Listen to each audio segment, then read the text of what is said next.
Hi guys, welcome to Beer's Eye View, and this is what I thought of Gotham Knights and Suicide Squad Kill the Justice League. Before we begin, don't forget to like and comment down below, subscribe and ring the bell to be notified whenever I do videos. I do them every single week, so make sure you keep a lookout for those. Look out for all my other DC stuff that's going on in the next few days, because obviously there's so much stuff they're giving us. Yeah, I was going to do these as separate videos, but I thought to myself, they're both video games, they both have a kind of similar feel, they're both coming from the kind of Rocksteady and Arkham kind of area, so I thought I'd break it down with two separate parts on one video. Gotham Knights. This is the one that we knew something about. We didn't know what the context was or how it was going to work, but we knew that Rocksteady and the Arkham kind of people were looking to put something together, and that's pretty much all we knew. They were putting something together, we're going to have something, but we didn't know what context, whether it's going to be Batman or other characters. We didn't really have any information at all.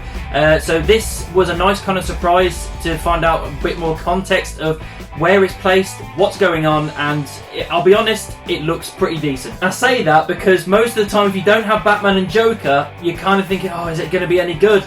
But this trailer looks really, really decent. We've got 4 characters to play with. It's carrying on after Arkham Knight, so Batman is dead, Batman is gone. That's the whole thing that starts this trailer. So we're continuing onwards with characters that are left over and any villains that are left over, and it's basically trying to get lore back into the universe because people are going to figure out that Batman is no longer with us. So yeah, that whole idea as far as the story is concerned, that intrigues me a lot. Another person that's died as well since Arkham Knight, Jim Gordon. That was a shock in the trailer to find out that he died as well. We don't know in what kind of way and what context, but he's gone. And that is really interesting, and I tell you why it's really interesting is because Batman always had his support network with the GCPD. He always had that respect there. He built it over all those years with Jim and everybody else that was in the department, so he had that support network to help him out when he really, really needed it. Now that he's gone and Jim is gone as well, they even said in the trailer that the GCPD can't be trusted, so that obviously there's some fingers in places where, you know, people have got a grasp on things. So these 4 have to go it alone without that support network, and again, that adds so much more flavour to the story. You don't have the GCPD helping you. If anything, they're going to try and stop you just as much as you are trying to take down villains. You're probably going to have to take down the police force as well. So again, that adds so much more interesting kind of narrative to the story. The 4 people that you're playing as, you're playing as Batwoman or Batgirl. I'm thinking what they go for. I think they're going to go for Batgirl probably. It's Barbara Gordon, which is weird because she was Oracle. She was disabled in this storyline, but you see a quick thing in the trailer where the wheelchair is in the corner. She's standing up, so I don't know what happens, whether she had some surgery of some kind or something that's Bruce has given her. I don't know how this is going to work, but she's back on her feet and she's Batgirl. Nightwing, of course we're going to have Nightwing. Dick Grayson's Nightwing. We've had him a couple of times in the past. We've played with him in co-op mission things with Batman in the past.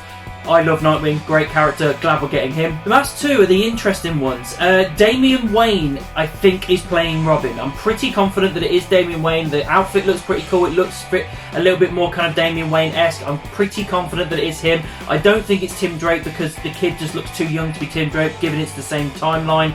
So yeah, I'm pretty sure that's Damian Wayne. All for that. New Robin, awesome. And the last one, Red Hood.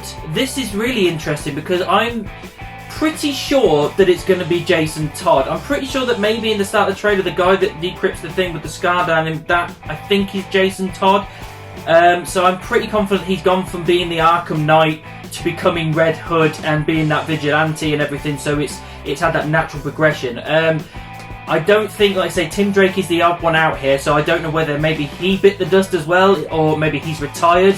I don't know how this is going to work, I really don't, but I'm pretty sure that that's Jason Todd doing Red Hood. Again, it is, outside of Nightwing, we're pretty much getting brand new characters here, so I'm glad that we kind of get plenty of flavour as far as if you've got a preference of character. You can pick and choose as you go. The movesets all look good. They all look very Arkham-like, very quick, very brutal and effective. I really like that. I saw that Red Hood has some kind of teleportation kind of thing as well. I don't know how that's going to work, but again, I'm all for that. Motorbikes as well. You see Batgirl on a motorbike. I think you see Red Hood on one as well. That seems like it's going to be your main means of transport. All for that. A lot of people weren't a massive fan of the Batmobile in Arkham Knight. I really loved it. I thought it was great to finally use the Batmobile. So to use the Batbikes, yep, go for it. That's going to be awesome. You do see a quick shot of Mr. Freeze as well. You do see him in gameplay as well. There's a gameplay trailer out there where you're kind of trying to take him down. He's freezing a lot of stuff. That shows you kind of how big the world is. Again, it looks pretty decent sized. The last thing they have after the title card comes up is a teaser for probably their main adversaries through this game, Court of Owls.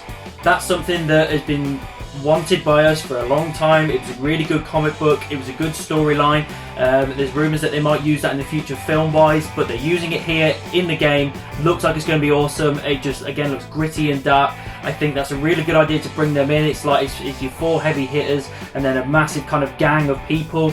Go for it. Suicide Squad Kill the Justice League. This is one, I had no idea this was coming. I'm pretty sure none of us did, really. I've heard no rumours of any kind that they were doing a Suicide Squad kind of game. And this is, again, Rocksteady. It's under the kind of Arkham umbrella, so the movesets, I imagine, will be quite similar. The style will be very similar. The darkness, the grittiness, the fun element, the game mechanics, the open world, I imagine they'll have a very similar thing, but they're going to put it into this kind of Suicide Squad kind of way of doing things.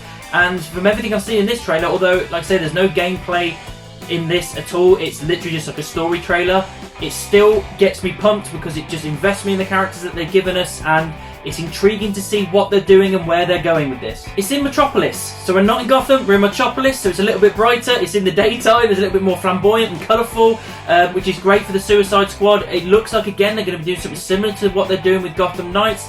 4 main characters, Harley Quinn, King Shark, Deadshot, and Captain Boomerang.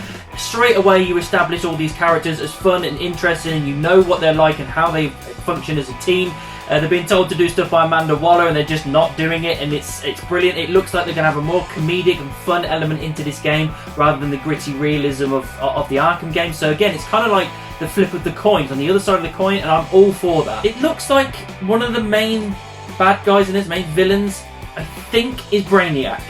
Let me know if I'm wrong down below, but I'm pretty sure that massive skull with the purple kind of panels and all these little bots that are running around that they're destroying out and everything through the trailer, I'm pretty sure it's Brainiac.